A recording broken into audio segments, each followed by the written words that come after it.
type and just won't let go. And there is no secret move, right? There's nothing, unfortunately. If someone is dedicated to doing that, there's not a brilliant way to stop it, right? But there are a couple of grinding techniques that you can sometimes just make them too miserable to hold on, or force them at an angle that they no longer can hold on the way they want. And these two are probably two of the best, right? So, let's go into rail work now. All right?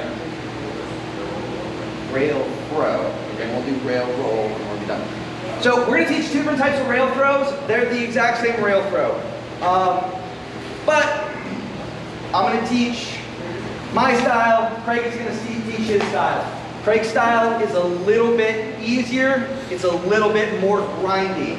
I think it's, I started teaching it to my guys because I think for some body types or for some types of fighters, it is much easier to learn than mine. Mine has a little bit more that has to go right, but honestly, when you see them in the same throw, they're just a little different, right? Both have strengths, both have weaknesses, but they're right along the same line. We're going to throw them at the same time in the same way to get the same result. There's just little things that are different.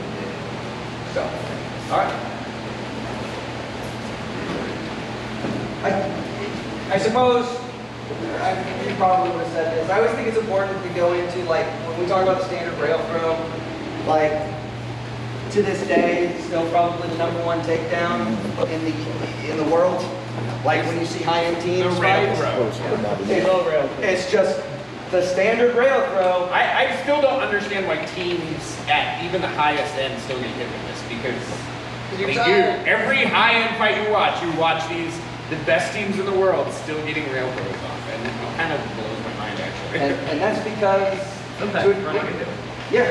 to a degree, we'll go over this later, but it's a great way, if someone gets off the rail throw is a great way to punish them and throw them to the ground. And a lot of times, all the fighting and all of the bullshit at some point leads to one person stepping off the rail, and then you see the rail throw, right? So this is just, there's an argument that this is the most important throw any of y'all should learn. It's the easiest throw. It's the easiest takedown in the grand scheme. So, if we're looking to start kind of look at a rail throw, it doesn't matter if you get an underhook on this guy for this rail throw or head control for this. The big thing to me is that they're not hooked into the rail. If he is hooked in right here, and this is like an average fighter, it doesn't matter how much I crank on his head, the rail throw won't work. So that's probably one of the biggest failures that I see is people try to do a rail throw from here while this guy is completely locked in. Some people, if there's like a big strength discrepancy, you can probably grind it and make the guy uncomfortable. But let's not assume that people are like bad fighters. If this is a strong, good, solid fighter, you're probably not going to break him down. So first thing, we're trying to, it's like set up, and this is like a very subtle part of the rail throw. They have to get off the rail somehow. Whether that's like popping their arm, whether that's I might come across and grab, or I might do something stupid, anything. It doesn't matter, they just can't be hooked in here.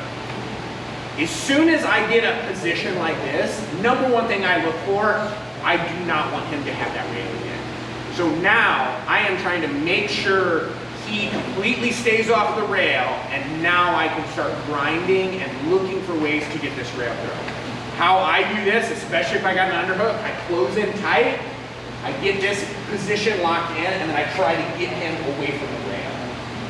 If they're a decent fighter, they're going to probably try to step across and get to the other side. I want to prevent that. I want to keep sliding. I want to keep throwing this leg. Just like the judo moves where you're trying to step across, that is the defense to this. But if they're a good fighter, they can keep flowing along and get that hop and keep throw until you get that thing. You cannot let this person back on the rail. So to finish this off, we have head control. Head control is probably the most common one. As soon as I get him off, I want to step, if I can, step across. You can still do it between the legs. Stepping across is the most powerful. The big thing here is I want to rotate his body towards the ground and in. If I rotate him in, it prevents him from getting back to this rail. If I just try to throw from here, he can come back to the rail.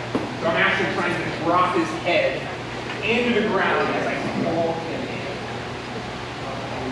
That's probably the key to this is just grinding, putting their head into the ground, rotating the body, not allowing them to come back to this position.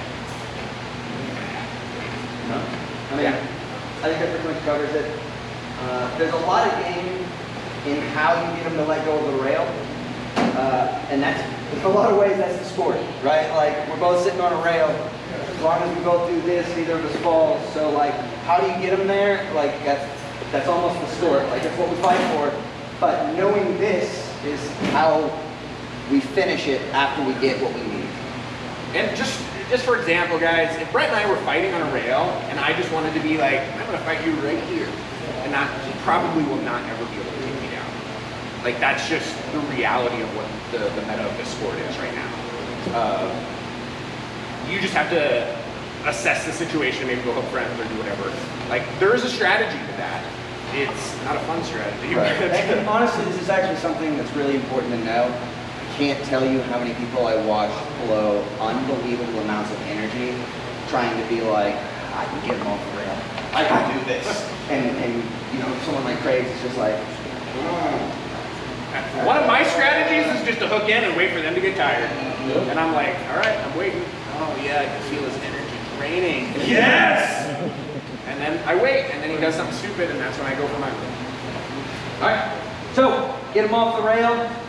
You like head control or body control? It doesn't necessarily matter to me as long as you just keep them from getting back to the rail.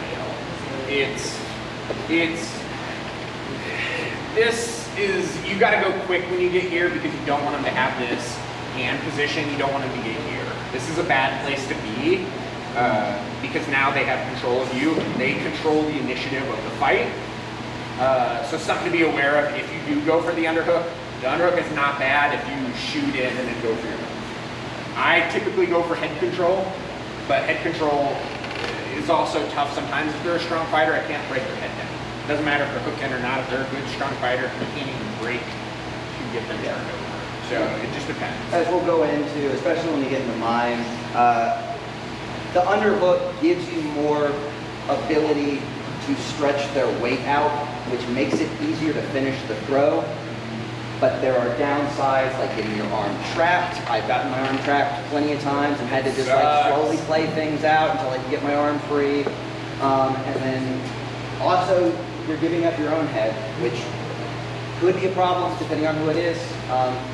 So while I, for my throw, feel like it is a stronger throw from underhook, you are giving up certain weaknesses to do it. So just be aware of it.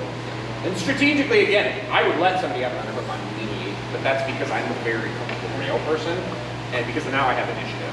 Like, if some people will try to go for it, I'll let them have it, and then I'll just be here. And I'm like, all right, I'm fine with where I'm at. Now I get to control what's happening on this rail. For anyone who's kind of new, the big thing about this, I have a gauntlet, and it turns out that once he does this, I cannot get it back, right?